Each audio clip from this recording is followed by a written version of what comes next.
Bismillahirrahmanirrahim. Selamat Hari Raya Idul Kurban. Ini tanggal 29, guys. Alhamdulillah nih, kita kondisi sama keluarga merayakan Idul Kurban bari nungguan. Mukakeun panto. Bari nungguan panto dibukakeun, guys. Bisi ada yang berikan kita teh hanas. Meureunnan orang lain kan niat sama kita mau ngasihkan, terus kita nutup kan gimana? Ya otomatis panto dibukakeun gitu. Sambil kita ngasih sama tetangga juga, kita juga ya nerima gitu, guys, seperti biasa ya. Nah, tapi ini kita penjelasannya mengenai beternak atau penggemukan, kalau istilahnya fattening atau breeding, guys. Nah, seperti ini, guys, permasalahannya ini berdasarkan pengalaman saya. Jadi kalau istilahnya kita ternak itu sangat sistematis, guys, akhirnya begitu. Jadi andaikan kita punya 10, kita titiknya di 10 aja ya, guys ya. Kalau andaikan kita punya 10, keuntungan yang kita lihat kan 10 kali anakan 2 kan jadi 20. Nah, 20 kalau langsung dijual umur kecil ya, lepas sapi, taruh 20 itu kali 2 ya, pokoknya dengan total pendapatan 29 juta andaikan dijual sama induknya dan anaknya, begitu, guys, perhitungannya. Nah, kalau kita penggemukan ini kita hitung dombanya aja ya, guys ya. Kalau penggemukan andaikan kita mengisi domba jantan 10 ekor, 10 itu ambil misalkan kita dapat barang 1,25 alias 1.250.000 ya, guys. Kalau punya 10 itu berarti kita modal 12.500.000. Nah, untuk tahun depan teh yang 1.250.000 teh si anak mate kan jadi gedenya, plek 1 plek 2 layak untuk kurban. Nah, itu akan keluar paling murah itu satunya itu 2,5 juta. Nah, begitu, guys. Jadi perhitungannya kalau kita punya 8 ekor ya dikalikan saja 8 ekor kali 2,5 juta, guys. Jadi total 20 juta. Nah, seperti itu, guys. Tapi ini belum dihitung konsentrat ya, guys. Kalau konsentrat ya otomatis harus beli lagi. Begitu, guys. Untuk pemakaian konsentrat ya dihitung aja sendiri ya, guys ya. Soalnya itu tergantung si peternaknya mau pakai konsentrat apa. Apakah konsentrat asli atau mungkin diakal-akalin seperti hanya hampas tahu atau gimana lah. Yang gratis juga mungkin ada juga ya, kalau misalkan pakai konsentrat alami, misalkan punya indigo pera banyak begitu, guys, atau turi disatuin atau sama jagung seperti itu ya bisa jadi konsentrat, mungkin itu lebih kecil lagi itu biayanya, guys.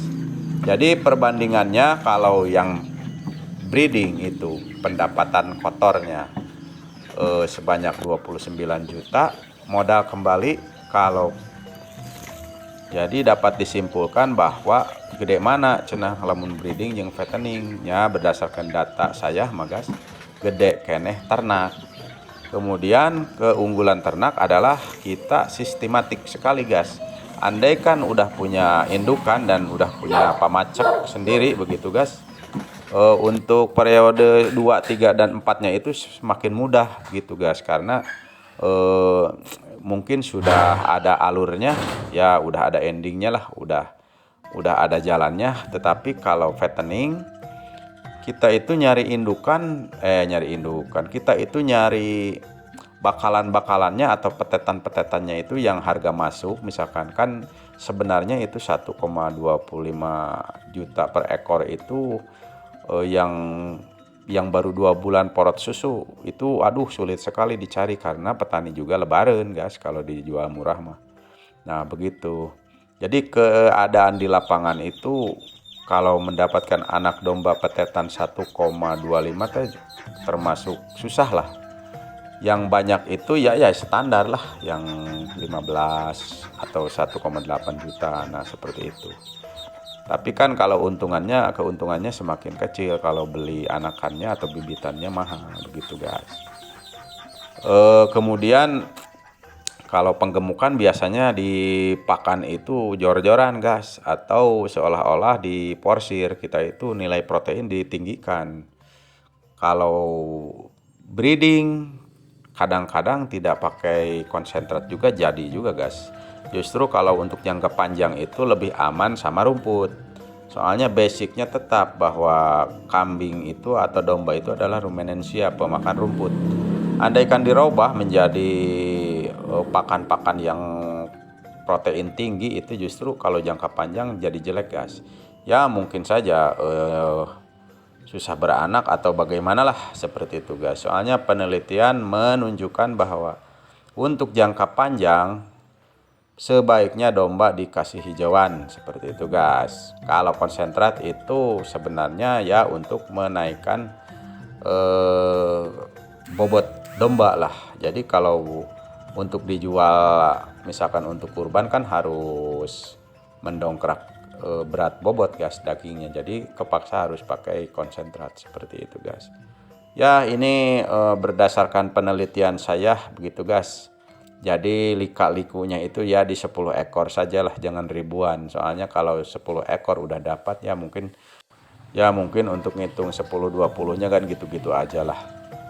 Jadi kesimpulannya kalau ternak itu lebih menguntungkan, akan tetapi baiknya itu ternak ongko, ngagedekeun ongko seperti itu guys lah. Jadi seolah-olah ke pokok meureunnan ternak ke sehari-hari mendongkrak perekonomian ya jual beli gitu guys lah, jual beli untuk para peternak baru fattening atau penggemukan seperti itu guys. Ya mudah-mudahan ini sedikit-dikitnya memberikan wawasan lah dan berpikir positif. Jadi kalau kita banyak tahu mah tidak usah bertanya-tanya, dijalankan saja. Kecil ku kecilnya, gede ku gede nagas, usaha mah bebas lah. Yang penting tidak ada yang rugi kalau usaha mah, apa-apa juga menguntungkan kecuali kitanya yang malas. Seperti itu ya guys ya. Selamat kurban guys. Nanti bertemu lagi di kurban 2024. Di subscribe guys biar mantap nih. Assalamualaikum warahmatullahi wabarakatuh.